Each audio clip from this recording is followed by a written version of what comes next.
Good morning, Young Kings. Time for your morning motivation this morning. Just got back from the gym. Um, Working on strengthening today.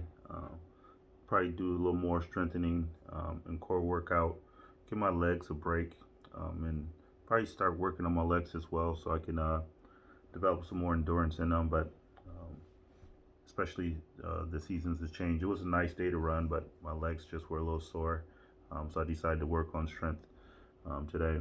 Did some bench presses, some inclines, some declines, and just some dumbbells and stuff of that nature. And I realized while I was in the gym, um, in order to get stronger, um, you got to be able to lift heavy shit, and you got to be able to do it repeatedly to build up that endurance. So, what I'm going through is something heavy. So, this has the ability, with the right perspective, to make me stronger and make me better. So sometimes when you are going through things, you can thinking that it's there to destroy you, or you can see that it's there to make you stronger. Um, there's a saying out there, and I probably said this a few times, and I guess that's like when you're in class and an instructor repeats themselves over and over again. There may be an indication that you may see that again on the test.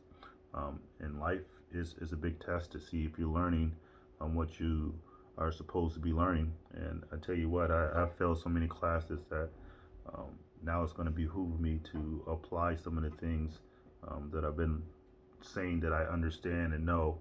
Um, but now it's time to put it into practice. Like, there's no use for strength when it's not required. I mean, if it's in peacetime, it's really there for when you go to war, but you prepare for war during peace. So now it's time to see if I'm prepared. And I'm not calling this divorce process I'm going through a war, but it is a traumatic event and something that's going to require a lot of mental strength and ability to process through things and be able to just not become bitter by the situation. And as I was saying before, it's like when you're going through something, it says, don't ask God to take your problems away or give you an easy life. Ask Him to make you stronger, that you may be able to deal with the hard one. Because if God removes all the burdens from you and take everything from you, then you remain weak. But just like going to the gym today, if you continue the reps and you increase the weight and you increase your strength, and it's giving you the ability to deal with something that's difficult. So the path that I'm going through is not an easy one, and I need to embrace it. And in embracing that, I need to get stronger. And it's not just a physical stronger, as I mentioned. It's just a process of going through and understanding how did I get here. I'm not a victim. Um, I'm here by my own hands. Um, but I realize like I don't get out by my own hands. Like there's going to be an element of things that I need to surrender, and that's part of the dark night of the soul when it says accept, surrender, and then self care. So I have to accept it. Like this is happening. It's happening. I don't have a choice about it. I don't have a vote in it. It's happening. So I have to accept that. And then the other part is to surrender, meaning that um, I can't fight it. Like everything that I've been doing up until this point has got me to this point. So the definition of insanity is doing the same thing, expecting a different result. And cognitively, I understand that, but in execution and reality, I don't really practice that. I'm thinking like if I can do something better, do the same thing but a little better, then it's going to give me a different result. And that was part of my counseling session Saturday, and we went back and revisit the difference between performance versus mastery.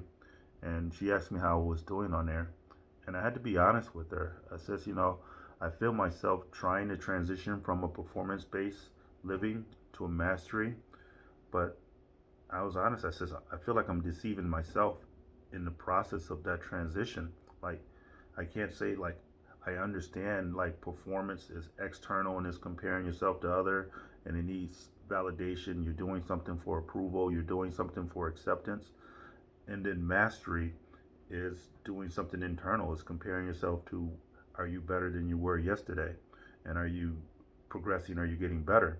So cognitively, I understand the need for that shift. But as I told her, I said, I feel like I'm deceiving myself because I feel like I want to transition to mastery just so I can perform better. You know, I want to present, mastery is one of those things that it gets you to a point where you're presenting the best version of yourself. You're becoming your higher self. But at the same time, I'm still got this dysfunction going on where I want to present myself as the best version of myself, just so I can go back and perform and compete at a higher level. And she's like, no, that's back to performance. You're not making that transition. I said, I know. That's why we're having this conversation. It's like, even in your intent to do the right thing, your execution can be completely off. So you gotta not only do the right thing the right way to get the right result. So I understand, like, cognitively, I still want to perform, and I still want to perform at a high level. And so I haven't made that transition to mastery, and it's not going to be an overnight process. Just like this thing that I'm going through is not going to be an overnight process. But at the same time, it's one of those things like I got to surrender, and being able to surrender to um, being okay with who I am, being able to surrender like who I am. Other people might not accept that, and people may have judgments or indictments against things um, that I've done in the past, and I can't eradicate, I can't change anything that's happened. I have to get back into the now moment, so that today, what I'm starting today, is building a better tomorrow. Because I can change what happens tomorrow, or my responses to things that are yet to come. I can't change my responses to things that have happened in my past, um, and but I can't expect other people to um, omit those either. So there is a matter of consequences behind things that I've done, but all have sinned and all have fallen short of the glory of God. It's only those that are arrogant to think that other people's sins are more egregious than theirs. But the reality of it is, we all have fallen. And I'll say this, and I probably won't revisit this again, but I told you all about my lowest moment. It's when I went to jail, and I went over there and I tore up a painting and I tore up a TV and stuff of that nature. And I went to jail for that. I mean, I didn't put my hands on her or anything, but I did some very destructive things. And there's a lot of judgment and indictment on me about that, and I'm okay because that was a low point, but it got me to a point where I understood that I needed to get some extra tools to be able to manage things. But what you don't know, and it came out different, is like that same thing, that same event happened to me probably less than a year ago. Um, my spouse did come over to my house and put her hands on me, kicking me and punching me, and tore up a painting. The only difference is I didn't call the cops, you know. So we were able to get past that point, but at the same time, it was the exact same event that transpired. Um, a different painting. There was actually damage in mine where there was keys punched in there and tore. But the reality of it is, it's like, so mine is looked at as egregious, and that because the cops were called on me and I went to jail. And that one is swept under the rug because I said, you know what, just go, you know, and I didn't call the cops. And I'm not saying that I should have or I shouldn't have done that. Excuse me. But the reality of it is, it's like people place such harsh judgment on what they know, but they really don't understand the full body of what's happening. Like, all have sinned. I have done wrong. She has done wrong. You have done wrong. So don't let people play God in your life where they're being your judge and trying to make you seem like you're less than that, because the same thing they're judging you on, or the same thing they're going to be saying bad about you, they have done equally as bad, if not worse. So let's conclude that. It's all have sinned, all have falling short of the glory of God, and we're all are in the need of grace, and that's what grace stands for. God riches at Christ's expense. It's like um, it, my debt has been paid. I mean, not only um, my past one, but my future one. My hope and salvation is in the Most High through Yeshua, for what He had done, not for what I've done. And when that happened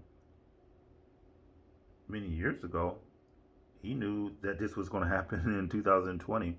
So now it's my turn to live out this thing. So I wasn't really going to do a video today, but I went and worked out, and I came back here, and my goal or my challenge from my counselor was to sit and meditate.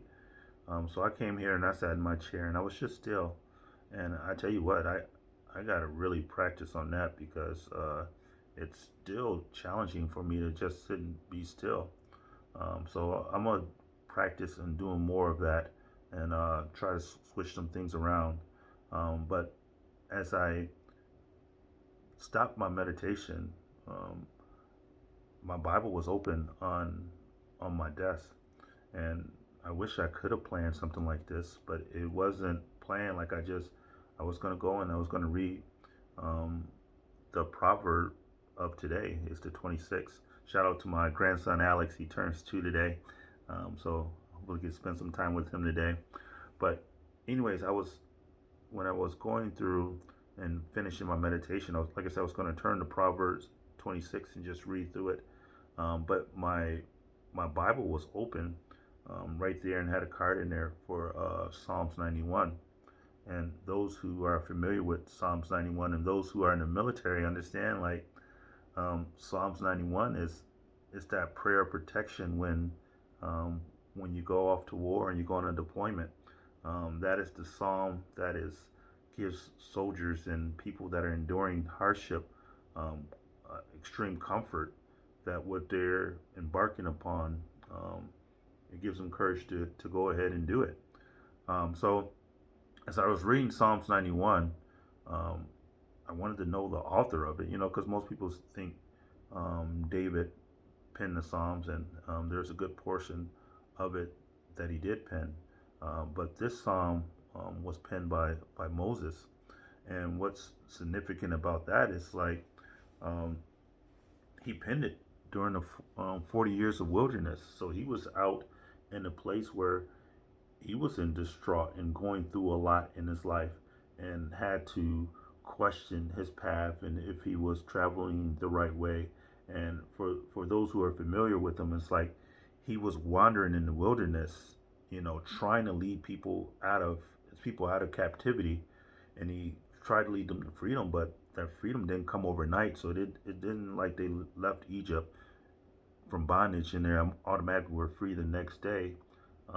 There was a lot of years, but God sustained them through those years. So that's the same with us. You don't just come out of bondage and then automatically go into your freedom. There is going to be a process of wandering in the wilderness.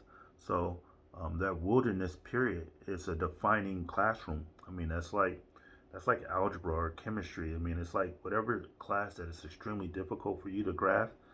That's what that wilderness experience is. So in the wilderness is where you really need to understand who you are, but more importantly, you need to understand who your God is. And I think that's the purpose of the wilderness, is to show you how fragile and frail you are, and then hopefully that you would yield to the strength of the Most High. And for those who are strong, and that's going back to the analogy of in the gym, in order to get strong, you got to lift stuff. But at the same time, you got to realize, like, your strength is not there for you to be fighting. Like, you don't get strong just so you can go fight others. You get strong so back to that performance first mastery, because it's a healthy version. It helps you be able to protect yourself, but not for you to go out and be destructive with it. So even though you may get strong, there's still an element that you got to surrender. You don't get stronger so you can fight. And that goes back to what I was saying, that performance versus mastery. I was trying to get to a point where I can be mastering who I am so I can go back and perform a little better. But that's putting me back in bondage. So I need to get to a point where it's irrelevant, how other people perceive me, or if they accept me, or if they want to be with me or not. That's irrelevant. The point about it is I need to be better today than I was yesterday. With that being said, I'm going to go through Psalms 91, but before I get to Psalms 91, Moses also wrote Psalm 90, because I went back and read that as well. And I'm going to start at verse 14. And it says, "Oh, satisfy us in the morning with your loving kindness. Make us glad according to the days you have afflicted us." That's verse 15. It says, "Make us glad according to the days you have afflicted us." And that kind of pondered in my head. Like that was, and I got into to study Bible to figure out what did that mean. And it says that um, it's a prayer that one day, like, God will restore just as many days if you've been afflicted. He wants to be equal out with the days of joy. So it's not like, Lord, don't make this unbalanced where I got to deal with all this stuff and then die. He says, hey, no, I want make the days of us glad according to the days you afflicted us. It's like, don't just have me go through this and then say I'm stronger and then all of a sudden it's my demise. No, let's balance this out. If I'm going through this for 40 years of affliction, man, give me 40 years of joy and abundance. And that was real encouraging because that is the hope and prayer, like the days that have been afflicted. I want an equal amount of joy in that. And it says, let the work appear to your servant and your majesty to their children. Let the favor of the Lord our God be upon us, and confirm for us the works of your hands. And this is just confirm the work of ours, and a work of our hands. Meaning that, like, God, like, restore me and then confirm the work of your hands. Let people know that you brought me through this. So that's stumbled through that a little bit, but I hope you understand, like, that ought to be your prayer. Like, God, let's balance this out. It's not just a hard life, but there is joy. Like you said, weeping may endure for a night, but joy comes in the morning. That morning is a hope that it comes. And the fact that I'm up this morning means that God is still giving me opportunity to do that. So I'm going to go through Psalms 91 real quickly. He who dwells in the shelter of the Most High will abide in the shadow of the Almighty. Meaning, like, we've been talking about shadow living, that dark area. And while I was reading that, that's like the shadow of the Most High. Like, it's about perspective, because the shadow could be a dark side, but depending on who shadow is, if it's the shadow of the Most High, then that's also a protective side, meaning that it's going to shade you from the suns and then everything that else that may be danger to you. So that shadow living, if you're going to live in the shadow, and you got to understand the darkness, understand that that shadow is covering from the Most High. It says, I will say to the Lord, my refuge and my fortress, my God in whom I trust. For he who delivers you from the snares of the trapper and from the deadly pestilence. And he will cover you with his pinions, and under his wings you may seek refuge. I mean, like, he's going to protect you. His faithfulness and his shield and his bulwark you will not be afraid of the terror by night, nor the arrow that flies by day, nor the pestilence that stalks in the darkness. Meaning, like, there's a lot of stuff that's going to be happening. It's like, in this dark thing, it's like, it's telling you, do not be afraid of the terror that happens by night. Like, it's coming. It didn't say, Lord, take away all the terrors that's happening at night. It says, do not be afraid of it, or the destruction that lays wayside at noon. 1,000 may fall at your side, and 10,000 at your right side, but it shall not approach you. So it's like, it didn't say, like, things won't happen around you, that you won't see stuff, and that it's just saying, like, when it comes don't be afraid of it. Like, look at it and just endure it. I mean, just because you got your trust in God, He who dwells in the shelter of the Most High. So I know I need to get out of the shelter of the low me, and then get back under this umbrella of the Most High. Because sometimes um, you can start thinking that it's about you, and it's not. And that's where I got to get to a point where I just go back and return back to the Most High. And it says, "You will only look with your eyes and see the recompense of the wicked, for you have made the Lord my refuge, and even the Most High your dwelling place. No evil will befall you, nor a plague will come near your tent. For he will give his angels charge concerning you." And there's an assignment that has to be accomplished, and it's not in my strength to make it happen anymore. Although I need to get stronger.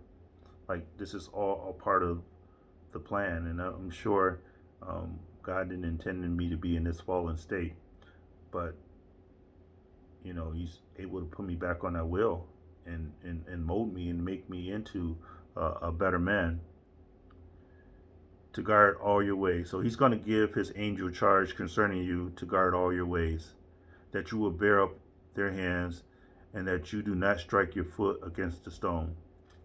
And I don't care how strong you are, and I think I told you this story before. I think I was in my early 20s, and I was lifting weights, and I was getting strong, and I was in the bathroom about to shower, and I was admiring myself in the mirror. I was flexing and doing all kind of stuff and doing this, and I was proud of the gains that I was getting in the gym. And as I got undressed and I turned to go to the shower, as I started to walk, I stumped my toe against this metal bench, and I about cried. And I was like, and my spirit quickened me during that period of time, because I went from being extremely arrogant and proud of how strong I was becoming, to turning around and just thumping my big toe on a metal bench and almost in tears. And no matter how much weight you lift, if you stump that toe, it's gonna hurt. So in my spirit quickened me, it's like, you're still fragile. I mean, don't get arrogant to a point where you think you're strong, that you can endure stuff. I'm still in a place of dependency. I still need God. Like, I don't care how strong I am, or how strong I get. I'm in a place where I need Him. And when it says that you would not strike your foot against the stone, because man, if you strike your foot against that stone or against that bench, your eyes are going to water, and it's going to hurt. And then it gives you encouragement. You will tread upon the lion and the cobra, and the young lion and the serpent will trample down, because he has loved me, and therefore I will deliver him. I will set him securely on high, because he has known my name. He will call upon me, and I will answer. So, in Isaiah, the book of Isaiah, I believe it's chapter 61 or something, it says, "Before you call, I answer." Like, even before our petitions are made, like, God reads our mind. He knows our thoughts, everything. He says, before you call, like, he knows our need even before we verbalize it. Doesn't exempt us from still having to verbalize it and state it. But even before, God knows it. Like, I think the last video we went over the speed of light. The speed of light is 186,000 miles per second. So imagine that, like, flipping on a light switch and that light comes on. Let's go do this. I'm gonna do this thing. Let's see 186,000 miles per second. Let's see this. And that's probably even slower than the delay because of the film there. But reality of it is, it's like God is saying He's going to answer faster than that light even came on. So, because before you even call, so before you even turn on that switch, God is already sending his angels out on assignment to make sure you're all right. But they can't intervene if your hands are already there. So they can't do their job if you're trying to play God and do their job. You know, I was just listening to a song last night, that I'm on, and it got a but Fabulous had a verse in there, and it says, "So many people in the world trying to off your own switch," uh, and that's what they want to do. They want to turn your lights out.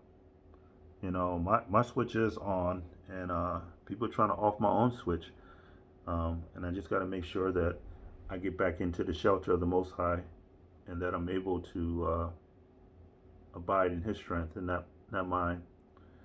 And He said, "He will call upon me, and I will answer. I will be with him in trouble. I will be with him in trouble. I will rescue him and honor him. And with long life I will satisfy him and let him see my salvation." So it's like, are you in trouble? Yeah. But I'm not the only one there. Because he says the Lord will be with me in trouble. So am I in trouble? Yeah. But I got company, and I don't have to go through it alone.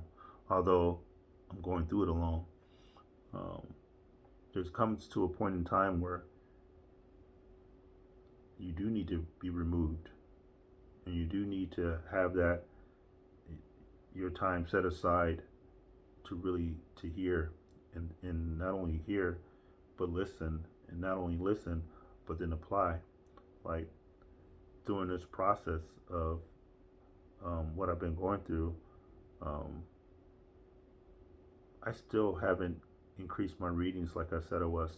I've still been distracted as far as trying to do things my way, and trying to resolve things the way I think it should be resolved. And God is letting me know, like, hey, as long as you are in control, um, I can't do this. So that's a part of that dark night, is like, accept it, surrender, and that surrender word is, I don't know, I got to learn how to do it. And the best way God is teaching me is give me things that I can't control. Um, and I can't control this. Like, response management is so important. It's like, you can't stop things from happening to you. Like, things are going to happen, and you have no control over those things happening. The only thing you can control is your response to things happening.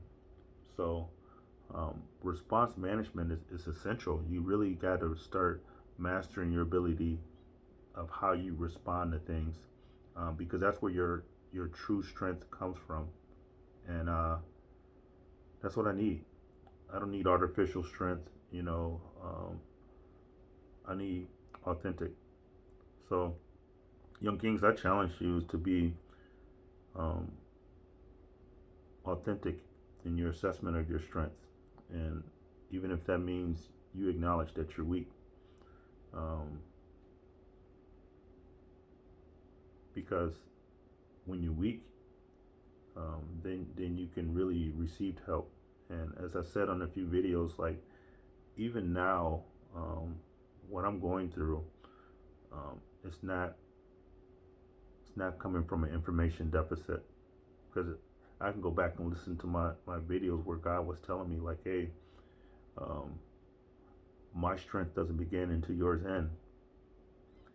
And even knowing that and hearing that in my spirit, my arrogant butt still wants to be strong and do some stuff my own way.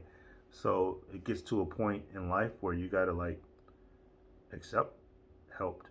And help, it's like, but when you coming from where I come from, and God knows where I come from, He's brought me through it. But when you don't have help and you stop expecting help, it's hard to accept help when it finally does come. Like when you have been doing things your own, so to speak, and people have failed you over time and time again, you start to become callous and you don't know how to even accept help, even if it comes from the Most High. So it's like my heart has been shattered from people who have disappointed me and have dogged me, have put me down, and I have become very callous in how I execute things. And I understand like that if it's going to be done, I got to do it for myself. No one's helping me. And matter of fact, people have done that exact opposite. They have tried to hurt me and try to, you know, um, put indictments or insult me. So I'm very like cautious of how I deal with people. And I understand like even in friendships, like I try to be a better friend to people than they are to me. Meaning like I don't let people help me too much. I'll help you and I can try to assist others, but when it comes to me, man, I just got to put my head down and get through it. And God is trying to tell me, it's like, I'm trying to send you help, and you don't want to receive it. I don't know how to. So that's going to be a part of my life lessons through in the seasons, like being open and receptive to people um, helping me, because I'm not used to that, and nor do I know how it feels awkward. I remember I went out to lunch, and I'm gonna close because I know we're over 30 minutes. Um, went out to lunch with a guy, and he was like, "Hey," the waiter asked him like, "Is it gonna be separate bills? Or gonna be together?"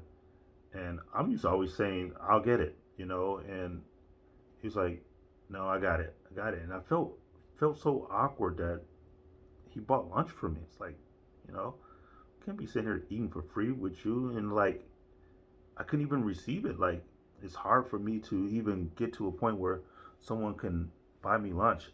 I mean, I could be down to my last, and at the same time, I'd rather go without than to have, you know, someone pay it for me. So this is that's not healthy. So if you're like that, then you're probably going through similar stresses and struggles as me, and it's time to eradicate that. And I hope that you're able to do that before age 45. So young kings, like I'm not saying expect help from other people or be dependent on anyone, but be able to recognize that you can't get through this thing alone. So he who dwells in the shelter of the Most High will abide in the shadow of the Almighty. So that's our goal, is to abide in that shadow. Have a great day, young kings.